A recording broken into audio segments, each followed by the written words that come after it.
Many of my clients have asked me over the years, can my criminal case wind up as a civil lawsuit? Could I get sued after I complete this criminal case?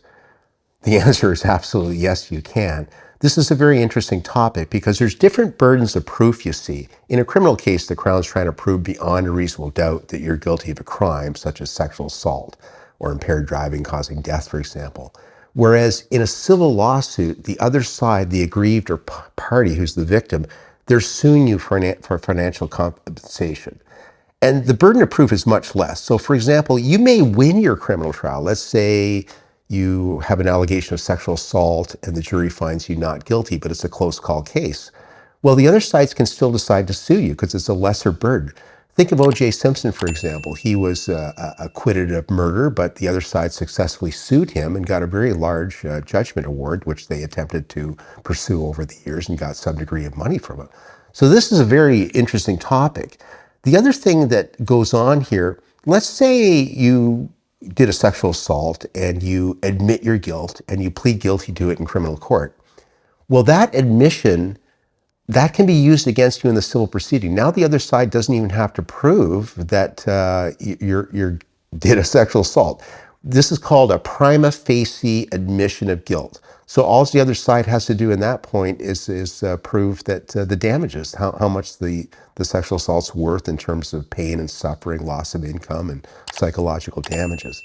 So this often happens, unfortunately, and sometimes the other side waits to do a civil lawsuit.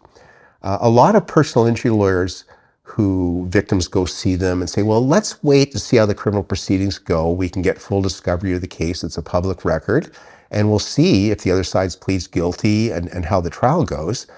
Because a lot of lawyers, they work on contingency, so they don't want to necessarily take on a case before they know they're going to win it. Contingency means they're doing it for free, essentially, and their award is based on a percentage of the damages award.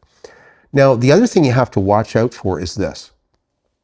If you're in your criminal case, let's say sexual assault, and you take the witness stand to defend yourself, and often in sexual assault cases that happens, you have the protection of Section 13 of the Canada Evidence Act.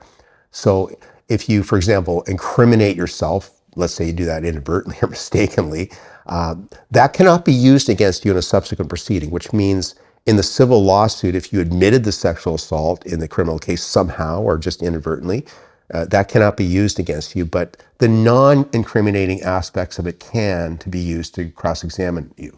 So for example, you're telling your little story, and eventually 2 years later, in the criminal case you tell, or the civil case I should say, you're testifying or at your examination for discovery, the lawyer would be able to use the non-incriminating features of it. So there's some degree of protection under Section 13 of the Charter for this. But here's the bottom line. Many criminal cases result in civil lawsuits. Sometimes they're concurrent. Sometimes you'll get charged with sexual assault and you'll get served with a lawsuit right away. But in many instances, the other side will wait to see how the criminal trial goes. They'll wait to see if you plead guilty, which then the civil lawsuit becomes a slam dunk because they don't have to prove you're liable because you've already admitted you're liable, essentially. So there you have it. You're facing serious charges, obviously, and now you're facing serious repercussions financially, potentially. And believe me, this happens a lot. But the bottom line, if you did the crime, you often have to do the time and pay the money as well. So that's the bottom line with respect to civil cases arising out of criminal circumstances. Thank you for watching our video. We are absolutely committed to bringing you the best possible criminal and DUI educational videos. If you found this video helpful, please like it and subscribe to our YouTube channel.